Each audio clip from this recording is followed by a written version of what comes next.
Kom Skeppergees, besoek u kerk, u wat vernuwe, ons versterk.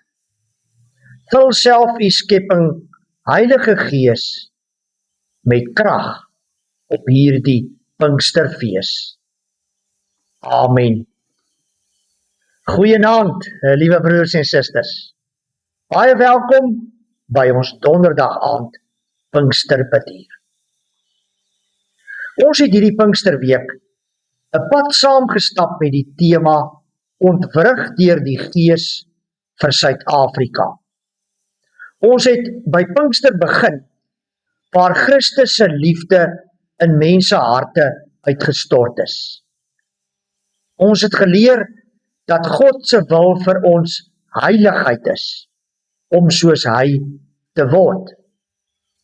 Ons het die trots gekonfronteer wat weier om van die troon af te klim. En gister het ons besef hoe belangrik eenheid en die stryd teen sonde in ons gemeente is. Vandag gaan ons verder gesels oor ons gemeente en spesifiek ons taak buite die gemeente in die res van Suid-Afrika.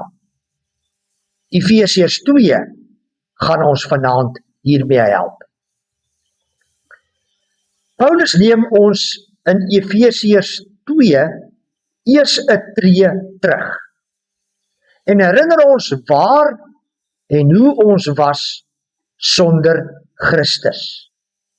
Ons lees in vers 11 en 12. Hou dan in gedagte wat julle vroeër was. Van geboorte was julle heidene en julle is onbesnedenis genoem deur die wat hulle self die besnedenis noem, al is die besnydenis net mensewerk aan die liggaam.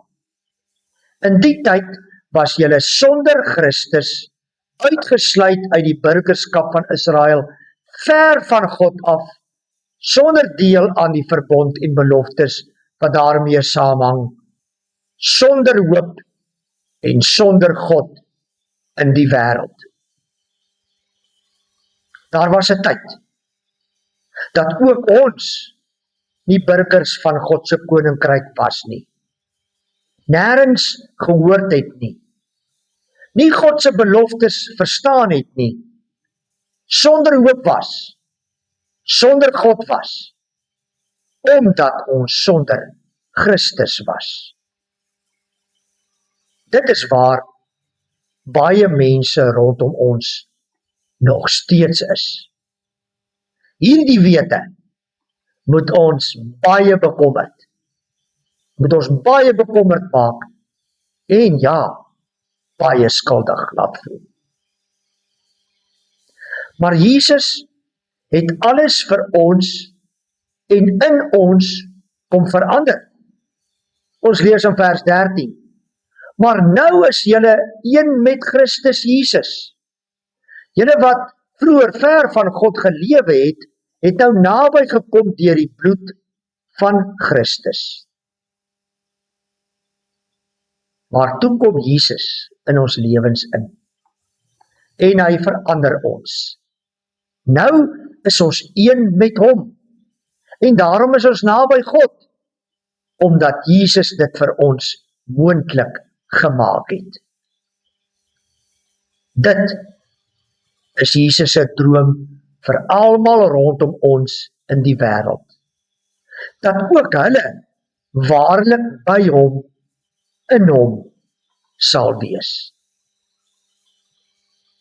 En dit is waar die kerk inkom.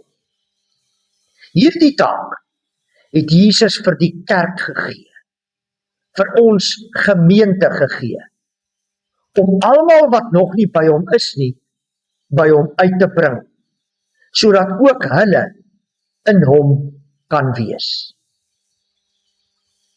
Dit is waarom ons getuienis en lewenswyse in ons wêreld en gemeenskap so belangrik is. Dit gaan oor Jesus. Dit gaan oor mense sonder Jesus, verlore vir ewig. Dit gaan daaroor om Jesus by hulle uit te bring. Maar hier is die verrassing.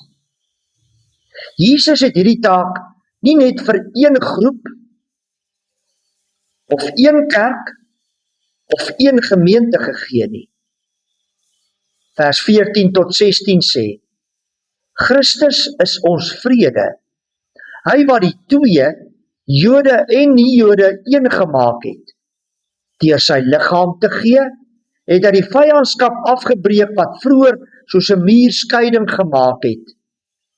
Die wet van Moses met al sy gebooie en bepalinge het hy opgehef en deur vrede te maak het hy in homself die twee Jode en die Jode tot een nuwe mensheid verenig. Deur sy dood aan die kruis het hy 'n einde gemaak aan die vyandskap en die twee met God versoen en tot een liggaam verenig. In die Efese gemeente was daar twee groepe lidmate. Jode wat Jesus aangeneem het en heidene wat Jesus aangeneem het. Hulle kom uit totaal verskillende agtergronde, geskiedenis en kulture. Hulle het baie rede gehad om nie saam te werk nie. Maar Jesus het in hulle almal gewerk. Hy het hulle een gemaak, een liggaam, met hom die hoof, een nuwe mensheid. Hy het hulle vyandskap afgebreek met sy vrede in hulle, sodat hulle kon saamwerk in sy koninkryk. In my werk het ek gereeld die voorreg om saam te werk met kollegas en lidmate in ander kerke. Veral die Reformed Church in Africa, die RCA, die ou Indierkerk, en die Uniting Reformed Church in South Africa, URCSA, die ou swart en kleerlingkerk. Elke keer wanneer ek met hulle saamwerk en meewerk, beleef ek die woorde van vers 19 tot 22, waar daar staan: Julle is dus nie meer ver van God af nie. Nie bywoners nie, maar medeburgers van die gelowiges en lede van die huisgesin van God. Julle is 'n gebou wat opgerig is op die fundament van die apostels en die profete. 'n Gebou waarvan Christus Jesus self die hoeksteen is. In hom sluit die hele gebou saam en verrys dit tot 'n heilige tempel vir die Here, in wie julle ook saam opgebou word as 'n geestelike huis waarin God woon. Dit is my gebed, dat julle dit ook sal beleef, saam met ander gelowiges van ander kerke. Iemand het op 'n stadium al die kerke hier by ons, vanaf onder in Sarnia weg, tot bo in Mynweg getel. Hier is 33 kerke. 33 kerke wat meestal op hulle eie aangaan. Ons het almal dieselfde opdrag. Ons het almal dieselfde hoof, ons Here Jesus Christus. Maar ons gaan op ons eie voet, om apart te funksioneer, weens taal en aanbiddingsstyle, en teologiese verskille is nie noodwendig verkeerd nie, solank dit ons net nie verhoed om vir mekaar te bid, ons kollegas by die werk en bure in ander kerke te ondersteun, nie in kompetisie met mekaar te gaan nie, en geleenthede te soek om saam te werk in God se koninkryk. Miskien is dit iets waarna ons gemeente ook moet kyk. Hoe kan ons met die ander kerke in ons omgewing saamwerk? Mag vers 17 en 18 van ons skrifgedeelte van vandag, hier in Efesiërs 2, vir ons stukkie van Suid-Afrika, hier in Seaview, Bel Air, Hillary, Melvin, Eskom, en al die woonbuurtes waar ons woon en werk, waar wees. Hier staan, toe hy, dis nou Jesus gekom het hy die goeie boodskap van vrede gebring.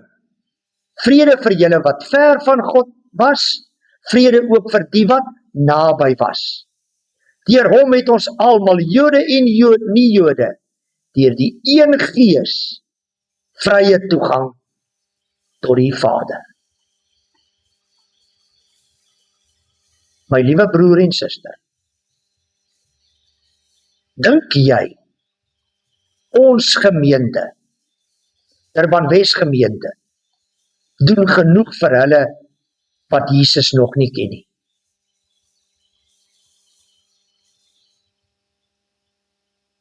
Hoe kan ons meer met die ander kerke in ons omgewing saamwerk?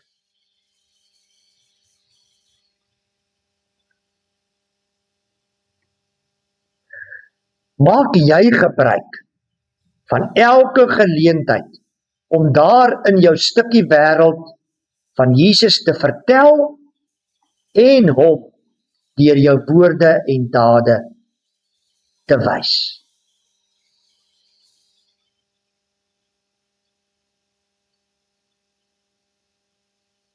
En hoe ondersteun jy vriende en familie in ander kerke?